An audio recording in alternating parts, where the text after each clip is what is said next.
Bismillahirrahmanirrahim. Assalamualaikum warahmatullahi wabarakatuh. Sampurasun, kula nuwun, Om Swastiastu, Namo Buddhaya, salam rahayu, salam kebajikan. Contoh Nogorojo kembali lagi menyapa bersama The Cookie. Nah, The Cookie liatin. Nah, ini saya Kiontong ngobrol sama The Cookie. Ini The Cookie namanya tuh mengenai Rohaye. Rohaye yang semakin meresahkan. Orang menanyakan Kionto itu Arsa itu apa? Arsa itu adalah tentara pemberontak dari Rohaye. Jadi Rohaye di Myanmar di sana punya angkatan bersenjata atau pemberontak namanya Arsa. Arakan Salvation Army apa bagaimana lah begitu. Bisa dicari di Google Arsa Rohingya bisa dicari. Jadi kalau ada semacam ini apakah nggak bahaya tah kalau ada di NKRI gitu, ada di Konoha di sini apa nggak bahaya tah? Kita juga NKRI juga kewalahan menghadapi KKB ya. Nah ini saya pertanyakan pertahanan Indonesia nih gitu tuh, jangan sampai pertahanan NKRI itu loyo ya, benar nggak? Nah ini jadi di berita sudah ada 115 Rohaye yang kabur dari Rutan Malaysia.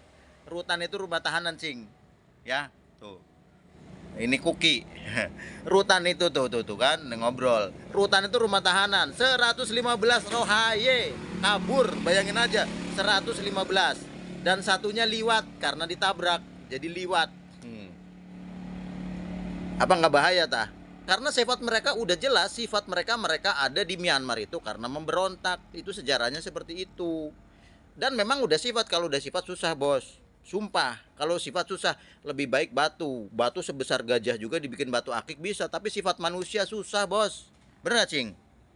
Tuh, kata aku juga benar. Kalau udah sifat, lu mau omongin, lu mau apa itu susah. Orang Jawa bilang, watek ora iso marie yang dipetek. Dipetek tau nggak? Gitu tuh. Itu sifat. Kalau udah sifat susah. Beneran, Bos. Rohaye emang sifatnya udah begitu, males, pinginnya enak. Dan kasih tahu nih, orang-orang Rohaye itu pada orang nggak setia. Lakinya doyan SLI, perempuannya doyan SLI. Liatin aja, satu orang beranak pinak bisa 5. Kemarin ada 3 yang beranak pinak. 3 kali 5 aja udah 15, cepet banget. Sedangkan orang kita disuruh KB, kan kayak gitu. Memang udah mereka kerjanya males, udah males, pinginnya istimewa gitu tuh. Pagi sampai malam itu tidur gitu tuh, bangun-bangun nyari makan nyari rokok ya kayak gitu. Itu ya memang udah ada apa ya namanya, masing-masing tempat itu punya adat, masing-masing apa namanya, etnis itu punya adat gitu tuh, kebiasaannya gitu. Itu udah nggak bisa dihilangkan. Mungkin ada 1-2 yang bisa berubah gitu tuh. Karena apa? Sifat itu bisa berubah karena iman dan takwa. Itu juga sulit. Lebih baik kita memotong baja pakai air, betul nggak? Motong baja pakai air bisa, betul nggak kata saya? Daripada merubah sifat orang yang absolut, ya.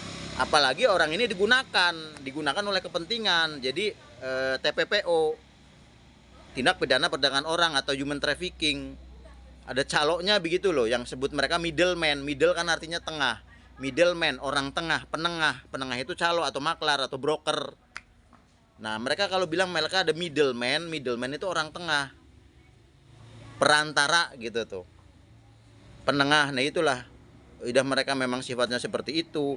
Yang nggak ada api kalau nggak ada asap, nggak ada api. Mereka di Myanmar kenapa mereka diusir-usir? Karena mereka memberontak di sana. Nah, bagi yang belum pernah dengar Arsa, cari aja di Google Arsa Rohingya. Itu tentara orang Rohingya. Mereka adalah pemberontak. Mereka tuh menyerang pos-pos keamanan di Myanmar. Jadi mereka minta tolongnya ke yang mayoritas Islam. Saya di Myanmar dianiaya oleh orang-orang Buddha. Bohong. Bukan orang Buddha menganiaya Rohingya di Myanmar, bukan. Tetapi kebetulan mayoritas Myanmar itu orang Buddha. Orang-orang Muslim di Myanmar banyak orang Muslim di Myanmar. Orang Buddha ada, nggak dibantai. Hanya si Rohaye aja, karena Rohaye di sana memberontak. Kebetulan Rohaye ini mayoritas Muslim gitu tuh. Jadi bukan masalah agama, Bos. Jadi kalau misalkan ada Rohaye minta tolong, oh saya orang Muslim dibantai oleh orang Buddhis Myanmar, itu berusaha mengadu domba namanya. Jangan percaya. nggak seperti itu. Yang jelas Rohayé mayoritas Muslim, orang Myanmar mayoritas Buddhis. Yang jelas seperti itu, perlu dipahami nih. Di Myanmar sendiri banyak orang Islam juga. Selain Rohayé, orang-orang Myanmar asli yang Islam banyak. Kristen ada, Katolik, Hindu ada, aman-aman saja. Jadi masalahnya masalah etnis, bukan masalah agama ya. Kenapa Rohayé bisa terusir? Di Arab Saudi aja Rohayé diusir. Arab Saudi kan kota Mekah tuh. Di Mekah Rohayé diusir, ada videonya karena jorok mengotori kota Mekah. Saya sebagai orang Islam tersinggung dengan Rohayé. Karena sifatnya memang begitu. Kalau orang Islam yang asli, orang Islam yang benar-benar Islam itu rahmatan lil alamin, anadofatu minal iman. Jaga kebersihan. Nah itulah di Mekah, di sana dikotori oleh Rohayé. Akhirnya Rohayé tersingkir. Datanglah ke negeri jiran Malaysia, saudara kita. Rumputnya Melayu, mayoritas Muslim. Rohayé juga bikin masalah. Di sana jadi kriminal, ya. Bahkan ada 3 kriminal Rohayé yang ditembak oleh pemerintah Malaysia karena udah 50 kali melakukan cash itu kasus kejahatan.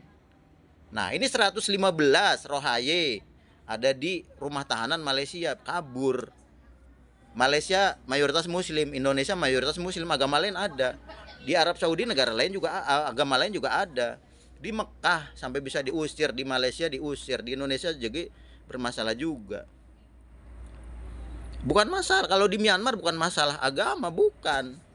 Jangan pernah berpikiran, oh etnis Rohayé di Myanmar diusir oleh orang-orang Buddha. Jangan pernah berpikiran begitu. Kebetulan mayoritas Myanmar itu Buddha dan Rohayé mayoritas Muslim. Ngerti ora, Cing? Tuh sampai tidur dia. Seperti itu. Jadi karena sifat mereka. Jadi kalau si ada Rohayé ngadu, oh saya dianiaya oleh Buddhis. Jangan percaya. Mulut mereka aja memelas. Kasihan kasihan Ya siapa yang kasihan? Kampul-kampul di laut. Anak kecil ada, emak-emak, bayi. Kampul-kampul di laut. Tapi ini memang udah settingannya kayak gitu. Cara mereka meminta belas kasihan kayak gitu, bos. Kalau kita nggak tolong, kitanya yang salah. Orang membiarkan orang lain celaka itu kena pasal. Pinter mereka bikin jebakannya tuh. Bikin jebakannya pinter. Udah hitam, males, pinginnya poya-poya, pinginnya seneng enak. Kalau nggak enak ngamuk. Dah ciri khasnya gitu. Itu fix. Sampai mau juga tetap aja kayak gitu. Ingat, lebih mudah baja dibelah menggunakan air daripada sifat manusia dirubah. Ingat tuh, catat nih. Mau kita ngomongin sampai jebot gitu nggak akan didengar. Orang Jawa bilang watek atau watak Maria yo dipetek gitu tuh. Sifat itu akan sembuhnya kalau di gitu. Itu kata orang Jawa. Saya orang Jawa, Jawa Sunda. Setengah Jawa, setengah Sunda. Jadi tahu peribahasa, filosofi seperti itu. Saya sebagai orang Indonesia enak. Mau suka nggak suka dengan saya masa bodoh. Yang penting saya bersuara membela negara saya, Negara Kesatuan Republik Indonesia. Jangan sampai NKRI ini dimanfaatkan, diinjak-injak. Dan saya yakin di negara kita pasti ada oknumnya yang bermain, sudah pasti. Kalau nggak ada oknum yang bermain, mereka nggak mungkin kesini. Saya berharap pertahanan ya, pertahanan, sekali lagi pertahanan Indonesia nih, perhatikan. Jangan sampai di kemudian hari si Rohayé ini seperti kejadian di Palestina. Orang Israel naik kapal masuk ke Palestina, ditolong. Setelah itu jadinya konflik seperti sekarang. Itu fakta, jangan sampai ya. Mohon pertahanan ya, pertahanan. Sekali lagi pertahanan Indonesia. Kakek moyang saya dulu pejuang ya, berdarah-darah demi NKRI. Saya yang mengisi. Kita semua mengisi kemerdekaan gitu. Jangan saling mencaci. Anak bangsa jangan saling mencaci. Pilihan presiden beda-beda itu baik. Mau pilihannya siapa terserah. Yang penting hasilnya bisa membanggakan dan bisa benar-benar menjalankan amanah. Menjaga NKRI, mensejahterakan NKRI. Gitu aja pesan dari saya. Tetap jadilah orang Indonesia. Tetap Bhinneka Tunggal Ika, tetap Pancasila, dan kita tetap NKRI. Jaga kerukunan ya. Apapun pilihan Anda itu bagus, apapun agama Anda itu bagus. Yang penting kita tetap bersatu dan bersatu demi Indonesia yang makin maju dan makin sejahtera. Terima kasih. Assalamualaikum warahmatullahi wabarakatuh. Rahayu Sagunging Tumati.